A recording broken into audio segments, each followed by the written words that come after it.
Bonjour tout le monde, bienvenue dans cette deuxième vidéo de statistiques. Donc aujourd'hui, on va voir comment, une fois qu'on a collecté les données, on peut les représenter. Donc il y a différentes méthodes que vous avez déjà vues. Vous avez le diagramme à bande. Donc qu'est-ce qu'on a dans un diagramme à bande? Eh bien, on a deux axes. On a ici, souvent en statistique, vous allez avoir ce qu'on appelle l'effectif. Donc le nombre de fois qu'on a obtenu la donnée. Et ici, on va voir le caractère qu'on a étudié dans l'étude statistique. Par exemple, la couleur des yeux. Donc on va dire que j'ai bleu, vert, brun et je sais pas moi, brun vert.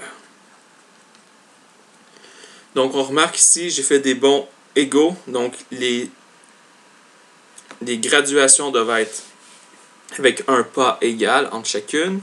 Même chose ici, si mon effectif est de 0, donc 1, 2, 3, 4, 5 par exemple.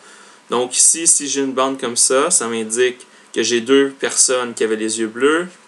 Ici, par exemple, j'ai 3 personnes qui avaient les yeux verts, 5 personnes qui avaient les yeux bruns et 3 personnes qui avaient les yeux brun-vert. Donc, vous voyez le principe. Donc, on fait des bandes. Est-ce que les bandes se touchent? Non. Pourquoi est-ce que les bandes ne se touchent pas? C'est parce que dans un diagramme à bande, c'est pour des données qui sont qualitatives ou quantitatives.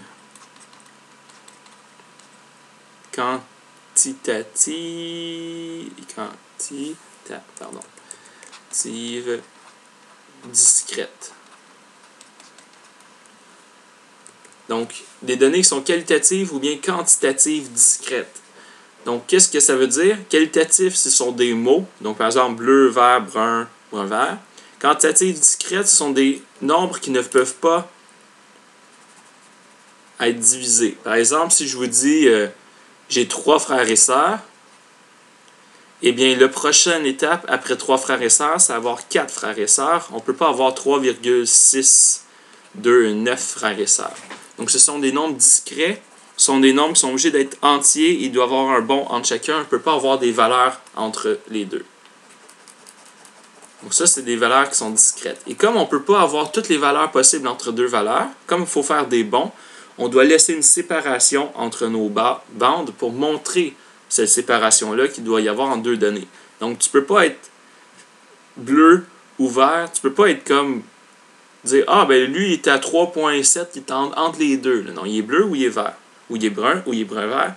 Donc, on détermine nos données et c'est des bandes comme ça. Là, vous dites « Ouais, mais j'ai déjà vu des diagrammes à bande où les bandes étaient collées. » Effectivement. Mais ça, on n'appelle pas ça un diagramme à bande. On appelle ça un histogramme. Donc, un histogramme, vous allez avoir, encore une fois, l'effectif ici. Vous allez avoir ici le caractère étudié. Donc, par exemple, si je vous dis la note de l'examen. Ensuite, vous allez avoir de 0, on va dire 1, 2, 3, 4. Donc là, on détermine une graduation qui respecte bien nos données. On essaie de mesurer ça avec une règle. C'est sûr, je fais ça rapidement à l'ordinateur, donc ce n'est pas parfait, mais essayez de faire une graduation parfaitement. Et là, la note de l'examen, on va dire que j'étais à 0, 10, 20, 30, 40, 50, 60. Je vais rajouter un petit peu... Ajouter un petit peu d'espace à mes graduations, parce que c'est plate un peu des notes qui arrêtent à 60, donc 70, 80, 90, 100. Donc la note de l'examen en pourcent. Donc ici, je vais représenter les notes que mes élèves ont eues à l'examen. Et là, la différence, c'est que ça va ressembler à ceci. C'est de mieux dessiner. Là, je fais des bandes au hasard, puis ensuite, on va les interpréter ensemble.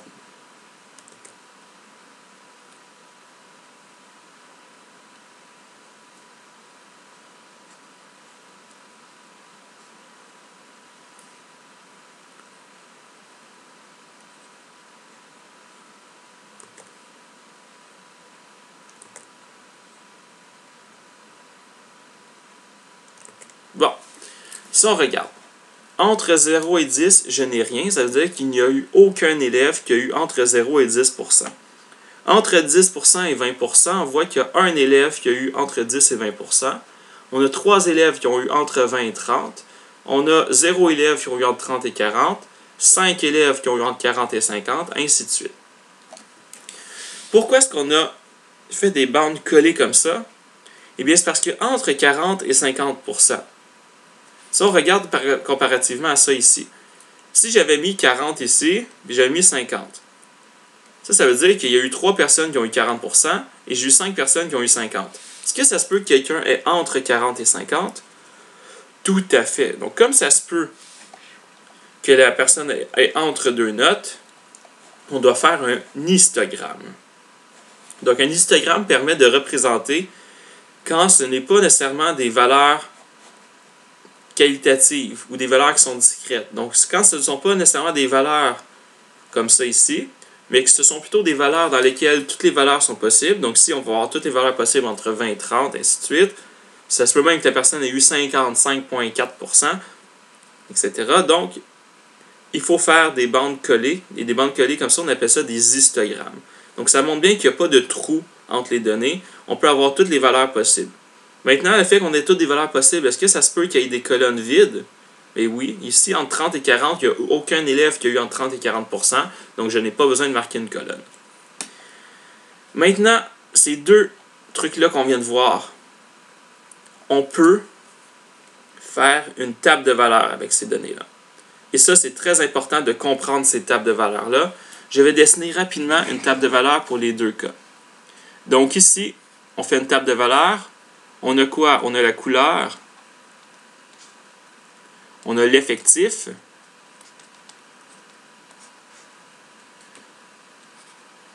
Donc la couleur ici, j'ai bleu, j'ai vert, j'ai brun vert.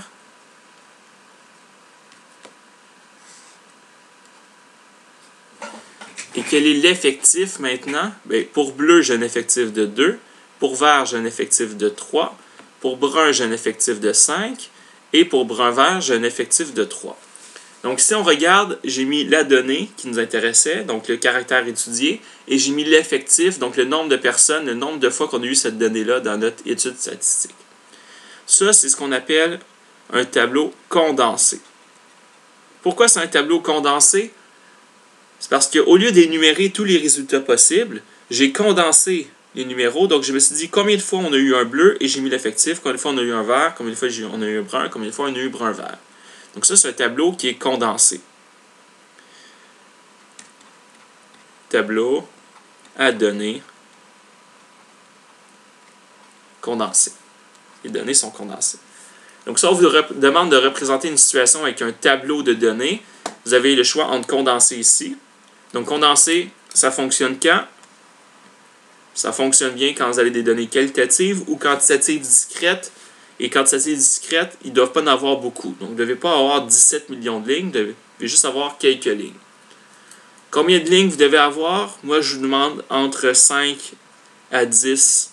Donc, 5 à 10 lignes dans votre tableau, ça fonctionne bien. Si vous avez une situation comme ça, ici, on a juste 4 réponses possibles. Vous allez avoir 4 lignes seulement et c'est tout.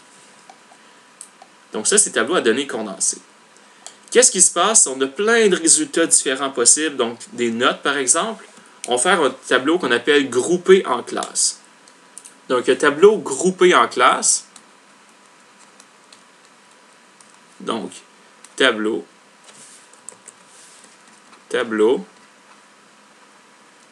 à données groupé en classe. Qu'est-ce qu'on fait avec ça?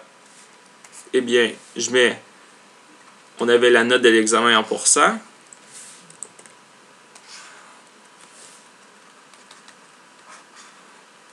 Et on a quoi d'autre? On a l'effectif. Et là, ce que je vais faire, c'est, comme j'ai trop de réponses différentes possibles, donc il peut y avoir quelqu'un qui a 21, il peut y avoir quelqu'un qui a 23, il peut y avoir quelqu'un qui a 25, il peut y avoir quelqu'un qui a 27, il peut y avoir deux personnes qui ont 42, blablabla, blablabla. Est-ce que je vais faire une ligne pour chaque donnée? Non, je vais les grouper en classes. Donc une classe, elle commence à un endroit et elle finit à un endroit. Si on regarde l'histogramme ici, on voit rapidement que j'ai une classe qui commence à 0 et qui finit à 10. Donc je mets un crochet fermé à 0, je mets 10 et ça finit à 10. Pourquoi ces crochets-là? Pensez à une pince. Ici, le 0, il est dans la pince, donc il est inclus dans le groupe. Et ici, le 10, est-ce qu'il est dans la pince? La pince, est-ce qu'elle attrape le 10? Non, donc ça, c'est exclu. Ça veut dire que si j'avais quelqu'un qui a une note de 8, la note de 8 fait entre 0 et 10, la note de 8 fait partie du groupe. La note de 9 fait partie du groupe. La note de 0 fait partie du groupe. La note de 5 fait partie du groupe. Mais quand j'arrive à 10, la note de 10, qu'elle fait partie du groupe? Non. Donc la note de 10 irait dans quel groupe? Dans le prochain groupe qui est entre 10 et 20. La note de 10 ne fait pas partie de ce groupe-là, elle fait partie du prochain groupe. Donc, ces crochets-là nous permettent de bien délimiter où commence le groupe et où termine le groupe. 9.9, ce serait dans quel groupe? 9.9, c'est avant 10, donc ce serait dans le premier groupe ici. Donc, entre 0 et 10, j'ai un effectif de 0. Entre 10 et 20, j'ai un effectif de 1. Et là, on continuerait comme ça. Entre 20 et 30, j'ai un effectif de 3. Ensuite, entre 30 et 40, j'ai un effectif de 0, ainsi de suite. Donc, on remplit le tableau selon ça ici. Donc ça fonctionne bien quand vous avez des données nombreuses et que vous devez les représenter. Bon. Parfois, vous allez avoir dans les tableaux... Oups, excusez, j'ai effacé. Parfois, dans les tableaux, vous allez avoir une colonne supplémentaire. La colonne supplémentaire qui va être marquée fréquence. Donc, qu'est-ce que c'est la fréquence? C'est le pourcentage. Donc, ici, j'ai combien de données au total? J'ai 13 données au total. Et donc, 2. Donc, comme j'ai 13 données au total, eh bien, 2 sur 13 fois 100, ça me donne environ 15,4%. Ici, j'ai 23%. Ici, j'ai 38,5%. Et ici, j'ai 23%. Donc, ce qu'on voit, c'est que la fréquence est le pourcentage des données de chacun. Donc, ça, c'est un petit peu moins important, mais parfois, vous allez avoir des fréquences dans les tableaux. Et ça nous permet parfois de calculer des données manquantes. Donc, si je vous dis qu'il y a 13 données au total, vous avez 25% des données qui sont brun-vert, qu'est-ce que vous faites? Vous faites 25% fois le total de 13 et ça vous donnerait le nombre de données. Ça, c'est pour les fréquences. Donc, une fréquence, c'est simplement le pourcentage de fois qu'on a chacune des données. Donc, si j'ai 2 sur 13, ça donne 15%, ainsi de suite. Et les pourcentages, une fois qu'on les connaît, on peut les représenter avec un diagramme circulaire. Donc, diagramme circulaire, c'est simplement qu'on a divisé le cercle selon le pourcentage. Donc, si on a 25%, ben, ça va être à peu près 25% du cercle, et ainsi de suite. Bon. Ici, ça serait plus, par exemple, 29%. Donc, c'est le pourcentage du cercle qui représente le pourcentage des données. Ça, c'est pas important. En 3, là. Juste si vous êtes capable de comprendre en lisant un diagramme circulaire, mais on ne va pas vous poser de questions sur comment tracer cela. Donc ça, c'était pour les modes de représentation de données. Le plus important, c'est vraiment voir la différence entre diagramme à bande et histogramme, et voir la différence entre des données qui sont condensées. Donc, quand on a peu de données, on peut les condenser. Et quand vous avez plusieurs données différentes, on peut les grouper en classes. Et c'est comme ça qu'on représente les données.